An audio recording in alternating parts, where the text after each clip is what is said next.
Period with in which complaints should be referred for money order VP IPOs, वह अवधि जिसके भीतर शिकायतों को मनी ऑर्डर वीपी या आईपीओ के लिए भेजा जाना चाहिए। तो करेक्ट आंसर क्या आएगा? बी आएगा। 12 महीने का समय होता है आपको मनी ऑर्डर वीपी या आईपीओ के बारे में कोई भी शिकायत करनी है। अब वीपी के लिए कहीं आप पढ़ते होंगे 6 महीने, वीपीएमओ यहाँ पे आएगा। अगर हम फुल की बात करें तो वीपीएमओ के लिए, इनके लिए जो शिकायतें हैं वो 12 महीने के भीतर आपने भेजनी होती हैं। प्लीज़ चैनल को लाइक, शेयर एंड सब्सक्राइब करें। But a function or functions is or are suspended at night, post offices on Sundays and national holidays। रविवार और राष्ट्रीय अवकाशों पर रात्रिकालीन डाकघरों में कौन सा काम या कौन से काम स्थगित रहते हैं? तो कौन से स्थगित रहते हैं? बी ऑप्शन करेक्ट आ जाएगी। Delivery functions and payment of money orders and saving banks and post office certificates. Money order और बचत बैंक तथा डाकघर प्रमाण पत्रों का वितरण कार्य और भुगतान, ये सारी चीज़ें बंद रहती हैं। संडे और पोस्ट ऑफिस हॉलीडेज वाले कैश सर्टिफिकेट बेचे जाते हैं। रजिस्टर्ड आर्टिकल्स की बुकिंग होती है, फिर उसके बाद पोस्टेज स्टैम्प्स को बेचने का काम भी किया जाता है। प्लीज़ चैनल को लाइक, शेयर एंड सब्सक्राइब करें। Where should the impressions via franking machine ideally be placed on an article? किसी भी वस्तु पर फ्रैंकिंग मशीन द्वारा इम्प्रेशंस को कहाँ पे लगाया जाना चाहिए? तो हमने जैसे बात की कि किसी भी आर्टिकल के ऊपर जो डाक टिकट लगाए जाते हैं राइट हैंड टॉप कॉर्नर के ऊपर लगाए जाते हैं। डाक टिकटों को लगाने का क्या उद्देश्य होता है? डाक शुल्क का भुगतान करना। फ्रैंकिंग इम्प्रेशन लगाने का उद्देश्य भी क्या होता है? डाक शुल्क का भुगतान करना। तो फ्रैंकिंग इम्प्रेशंस भी right hand top corner of article के ऊपर लगाई जाएंगी। सी ऑप्शन इसका सही आंसर आ जाएगा। प्लीज़ चैनल को लाइक, शेयर एंड सब्सक्राइब करें। What is the consequence of using a stamp that has already been used for postage with intent to cause loss to the central government? केंद्र सरकार को नुकसान पहुंचाने की नीयत से उस डाक टिकट का उपयोग करना जो पहले से ही डाक के पर्पस के लिए यूज किया जा चुका है, किसके अंडर आता है? गलती से इसका आंसर ए मत कर देना, गलत हो जाएगा। करेक्ट आंसर बी आ जाएगा।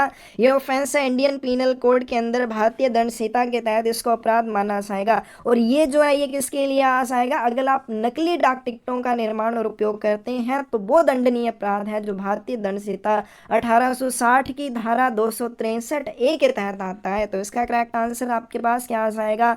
बी आ जाएगा। प्लीज़ चैनल को लाइक, शेयर एंड सब्सक्राइब करें। For articles addressed to foreign countries, the address should be written in। विदेशी देशों को संबोधित लेखों के मामले में पता किस प्रकार लिखा होना चाहिए? ए ऑप्शन आपके पास करेक्ट आ जाएगी। रोमन लेटर्स और अरबिक फिगर्स में, रोमन अक्षर और अरबी अंकों में लिखा होना चाहिए। प्लीज़ चैनल को लाइक, शेयर एंड सब्सक्राइब करें। But can a sender request directly to the office of destination of a postal article? कोई प्रेषक डाक वस्तु के गंतव्य कार्यालय से सीधे क्या अनुरोध कर सकता है? करेक्ट आंसर आपके पास डी आ जाएगा। Simple correction of the address, पते में सरल सुधार के लिए वो अनुरोध कर सकता है डायरेक्टली। डी ऑप्शन आपके पास करेक्ट हो जाएगी। प्लीज़ चैनल को लाइक, शेयर एंड सब्सक्राइब करें। Which condition must be met for articles enclosed in envelopes with a transparent panel to be transmitted by post? पारदर्शी पैनल वाले लिफाफों में बंद वस्तुओं को डाक द्वारा प्रेषित करने के लिए कौन सी शर्त पूरी होनी चाहिए? करेक्ट आंसर आपके पास भी आ जाएगा। The address must be visible through the panel. तो जो पैनल आप यूज़ करेंगे, पैनल वाले एनवलप का यूज़ करेंगे, उस एनवलप के पैनल के माध्यम से एड्रेसी का एड्रेस स्पष्ट रूप से दिखाई देना चाहिए। बी ऑप्शन करेक्ट आ जाएगी। प्लीज़ चैनल को लाइक, शेयर एंड सब्सक्राइब करें। But is the main difference between redirection of first class mail and other classes of letter mails within India? Bharat के भीतर प्रथम श्रेणी की डाक और अन्य श्रेणियों के पत्र मेल के पुनर्निर्देशन के बीच में मुख्य अंतर क्या होता है? पार्सल का नाम यहाँ पे इसलिए नहीं लिया क्योंकि पार्सल की रिडायरेक्शन के लिए अलग चार्जेस होते हैं। तो इसका करेक्ट आंसर ये आएगा। The first class mail is redirected by air. प्रथम श्रेणी की डाक का रिडायरेक्शन या पुनर्निर्देशन होता है बाई एयर, हवाई डाक के माध्यम से, बिना किसी शुल्क के। लेकिन अदर क्लासेस ऑफ आर्टिकल्स को केवल सरफेस रूट के माध्यम से रिडायरेक्ट किया जाता है। अगर उनकी रिडायरेक्शन सेंट्रल एड्रेस ने हवाई मार्ग के माध्यम से रिक्वेस्ट कर रखी है तो इसके लिए एयर सरचार्जेस देने होंगे। प्लीज़ चैनल को लाइक, शेयर एंड सब्सक्राइब करें। Which of the following statements are correct with respect to business parcel? Business parcel के बारे में कौन सा कथन सही है? फर्स्ट आपके पास maximum weight allowed in case of business parcel is 20 kilogram. Business parcel के मामले में अधिकतम स्वीकार्य वजन 20 किलोग्राम है, गलत हो जाएगा। हमने किया कि minimum 2 kilogram, maximum 35 kilogram. Maximum length जो है इसकी, और जो भी लेंथ और गिर्थ है वो कितने स्पीड पोस्ट के बराबर होती है, तो मैक्सिमम लेंथ जो है वो 150 सेंटीमीटर से ज़्यादा नहीं होनी चाहिए, और 300 सेंटीमीटर से ज़्यादा क्या नहीं होना चाहिए, length and greatest circumference measured in direction other than the length. लंबाई और लंबाई के अलावा किसी अन्य दिशा में मापी गई अधिकतम परिधि 300 सेंटीमीटर से ज़्यादा नहीं होनी चाहिए। तो सेकंड पॉइंट बिल्कुल सही है, लेकिन ये वाला गलत है। मैक्सिमम वेट लिमिट कितनी हो जाएगी, 35 किलोग्राम हो जाएगी। प्लीज़ चैनल को लाइक शेयर एंड सब्सक्राइब करें। But is the compensation for total loss of international EMS merchandise article? अभी हमने बात की थी, पहले भी ये क्वेश्चन आया कि EMS मर्चेंडाइज क्या हो जाएगा, सामान हो जाएगा। अगर डॉक्यूमेंट है तो वहाँ पे ज़्यादा चिंता की बात नहीं है, लेकिन सामान को अगर नुकसान हुआ तो ऐसी स्थिति में EMS के लिए आपको दिया जाने वाला मुआवजा क्या होगा, डी ऑप्शन करेक्ट आ जाएगी। या तो वैल्यू ऑफ कंटेंट या 130 SDR, दोनों में से जो भी कम होगा प्लस जो भी डाक शिल्लक का भुगतान किया होगा आपने वो भी आपको रिफंड किया जाएगा, डी ऑप्शन करेक्ट आ जाएगी। प्लीज़ चैनल को लाइक शेयर एंड सब्सक्राइब करें। In case the BNPL customer fails to make the payment by the due date, what is the rate of penalty imposed on the bill amount from the bill date?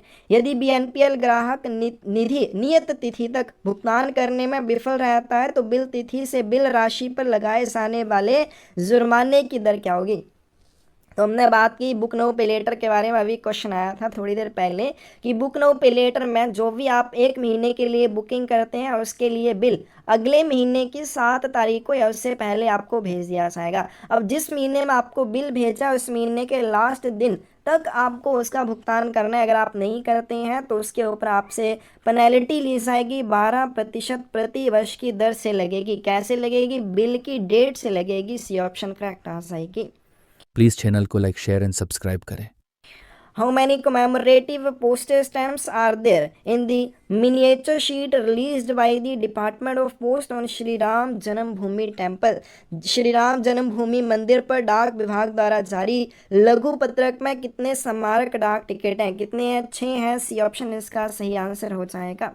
Please channel को like share and subscribe करें।